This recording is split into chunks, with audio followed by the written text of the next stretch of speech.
So continuing off what we had last year in Maamer Vov Perik Aleph, and we're going to be talking about how the Malchus goes down to the world, mirroring how our Neshama goes down into this world on a mission.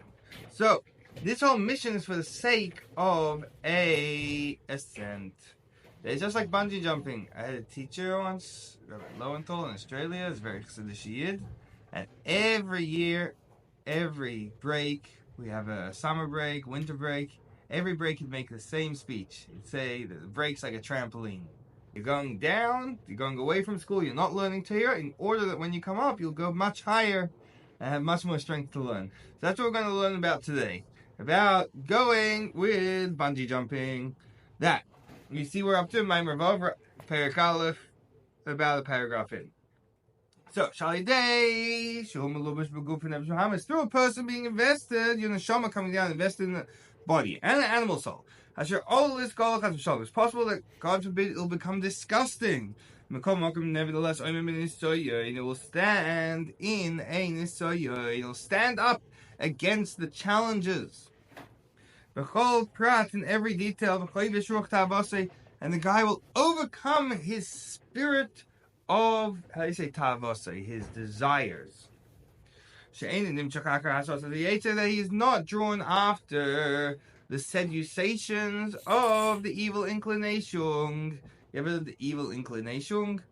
So, the person's so careful in staying away from bad, and is careful about doing good. And all the details and all the specifics. And all the things of this world, they don't hold him back from Torah and Avodas Hashem. So, what type of things in this world could hold you back from Torah and Avodas Hashem? Menachem, do you have any examples of things in this world that could hold you back from Torah and Avodas Hashem? Nope, no examples. So let's say someone has a fancy house and has a fancy car and has all these good things physically. His life could be very good. But sometimes people get carried away with all that. Sometimes someone gets so carried away with it they forget to set time to learn Torah. They forget to do mitzvahs. So when someone's involved in his physical affairs and it doesn't hold him back from Torah Avodah, and actually a lot of people used to think before the Baal Shem Tov times that in order to be holy, you have to be completely separate from the world. You can have to eat and drink the absolute minimum. You have to have barely live in a house. You have to beat up your body. Then we taught with Chassidus that quite the opposite. All these things are here to be uplifted. We're about to see this, how when this soul comes down to this world, and all the physical things don't hold it back. Adrabah, on the contrary, all your physical things, that is a necessity, that for the sake of heaven. So, Menachem, you have an example of something physical that someone needs? That's a necessity? I think bread. Bread is a necessity. Water is also a necessity. Gas. How about Candy. Gas? I don't know about candy. Maybe if he has low blood sugar. So, all these things, if you use them out for the sake of heaven, how do you use out these things for the sake of heaven? For example, by eating it, that's not to fulfill all his physical desires, rather to keep his health running. You have to be healthy. That's what the Rambam says, that being healthy is some of the ways of Hashem. Maybe if you freeze it and make it into a popsicle.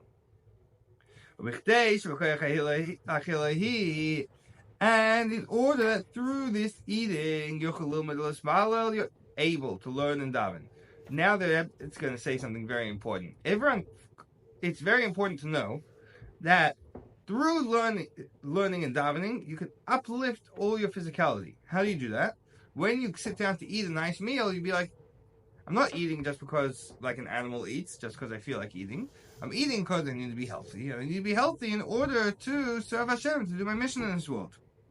Now he says the next lines are the very important ones. And he actually goes about and learns and davens in truth. So everyone's very caught up with when you eat a meal, you should remember it's in order to learn and daven. But then they kind of forget about the actual learning and davening part afterwards. You know what? You can go I give you guys all permission by lunchtime to go play basketball for an hour and a half straight. And when you get back, make sure you have all your energy out, so when you get back to learning, you can sit down with the Gemara and you can really get involved, and then actually get involved and learn. I think falling asleep from lack of exercise. No, if you use all your energy out, you're going to have no energy to learn. Different types of energy. Similarly with your business affairs. Firstly, when you're doing business, everything has to be absolutely kosher. You know, when they say someone's doing business, it's not such a kosher business. You know what I'm saying? So, firstly, all your business affairs have to be completely kosher. And secondly, you can't be completely sunk into and caught up with your business affairs. In a way that it holds you back from Torah and Tefillah. So let's say this guy's doing his business. His business is a totally kosher business. He's not breaking any laws. He's not ripping anyone off. He's not going against anything in the Torah. And he's not caught up with his business. Some people, Nachman, I don't know if you've ever seen a big businessman, but some guys have like 3 phones, and on the phone, both ears, all day and all night. They're caught up with it. What? And a laptop. And a laptop in front of them, exactly.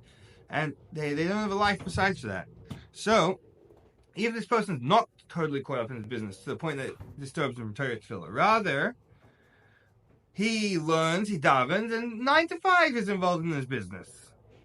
It doesn't mean that when you're at business, some people think when you're at work, you have to spend the whole time with a Rambam under the table. No. When you're working, work honestly, work hard, be involved in your business.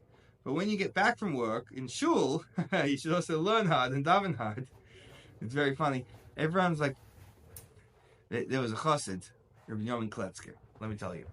Rabbi Yomin Kletzker was quite a wealthy man. He was a big businessman. Some people say the reason he's called Kletzker is because a klotz is a piece of wood. So, he was a lumber merchant. Some people say that's why he was called Kletzker.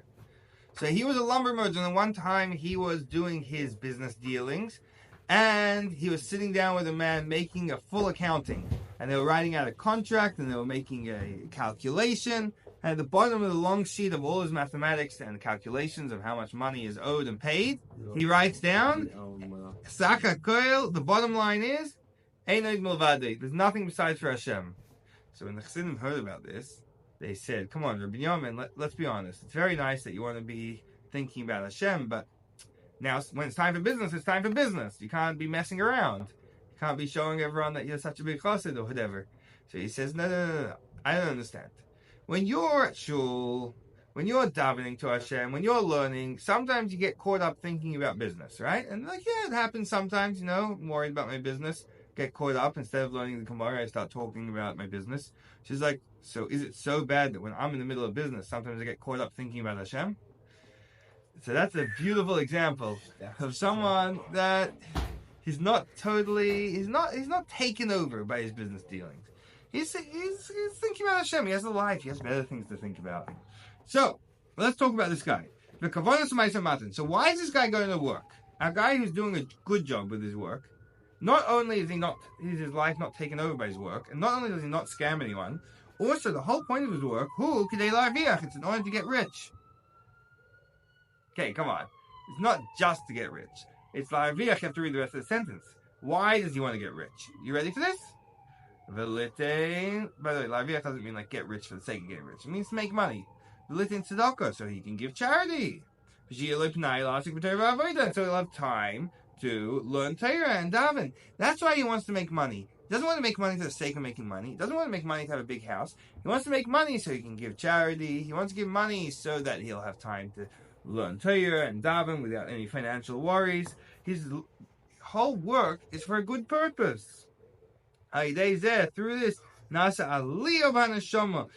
so through someone doing everything physically for the sake of heaven, whether it's eating, is in order that he'll have more energy and he'll have good health to be able to learn Torah and daven, or whether it's going to work, is in order that he'll have money to give to tzedakah and be able to not have financial worries when he's learning and davening.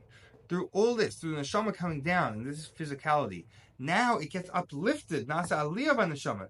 It makes a massive aliyah, elevation of the whole neshama. Much more much more than before it was invested in the body and the animal soul. Why? Back then, before the neshama came down to this world, it didn't have anything holding it back. It didn't know anything of the opposite of holiness. So we see that the neshama didn't have any work to do. When the neshama is up in heaven, it's just under Hashem's throne, just enjoying holiness. It doesn't have to work on being close to Hashem. When it gets down here, suddenly it's hard work. But the result is all worth it. It's like an investment. You put in some money, and Hashem invests in the neshama to come down here, in order that then it'll get much greater and better. It'll work towards being closer to Hashem. And once the neshama is invested in the body, when it's doing its hard work, two.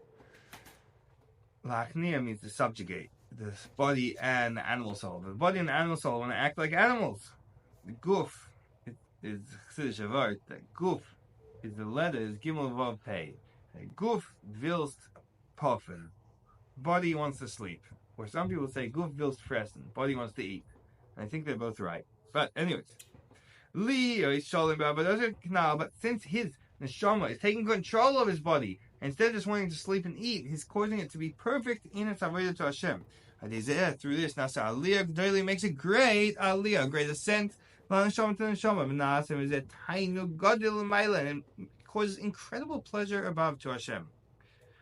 Now, before we go on to the next point, let's just clarify what we said so far. So, the neshama coming down here is a massive challenge for it. But it has an unbelievable opportunity to be much closer to Hashem and to work for Hashem much more than ever before. So, we don't want no freebies, right? There was once a chassid that came to the Tzemach Tzedek with his young son. The Rebbe, please give my son a bracha that he should remember everything he sees by the Rebbe and he sees by the chassidim, and then automatically he'll grow up to be a chassid. So the Tzemach Tzedek says, my grandfather, the Alter Rebbe, my father-in-law, the Mitzvah Rebbe, and myself have worked for 50 years to make sure that there'll be no automatic chassidim. He was telling this man, you want your son to be an automatic chassid? How about he'll work to be a chassid? How about being a chassid will mean something to him? How about being a chassid will be something that's personal and part of his life's journey? What do you mean being automatic chassid? Just, be a chassid. Yeah, automatically, no problem. You have to work for it. It has to be part of you. So the same thing over here we're saying with the neshama coming down into the body. When the neshama was in heaven, it was enjoying life. It was close to Hashem. Down here, it has to work. But then, once it works to be close to Hashem, down in this physical world, and instead of getting tied down by all the physicality, it uplifts the physicality. Then, the connection to Hashem is so much greater. It's worth so much more. It's so much more personal. It's so much more real. So, let's see, like it says. You know we learn this from Rosh Hashanah, yeah? No. Some patches of Vayera. So what does it say over there? Hashem made me laugh. And that's why she called her son Yitzchak, by the way. Sarah was saying this. That she's like, wow, I thought it was hilarious that some malachim came and said, hey, Mrs. 90-year-old Sarah, you're going to have a kid in a year. And I'm like, well, I'll be the first lady in the nursing home to have a kid. And then she thought it was hilarious, but then a year later she had a baby, Mazel Tov. So because of that, then she called her son Yitzchak.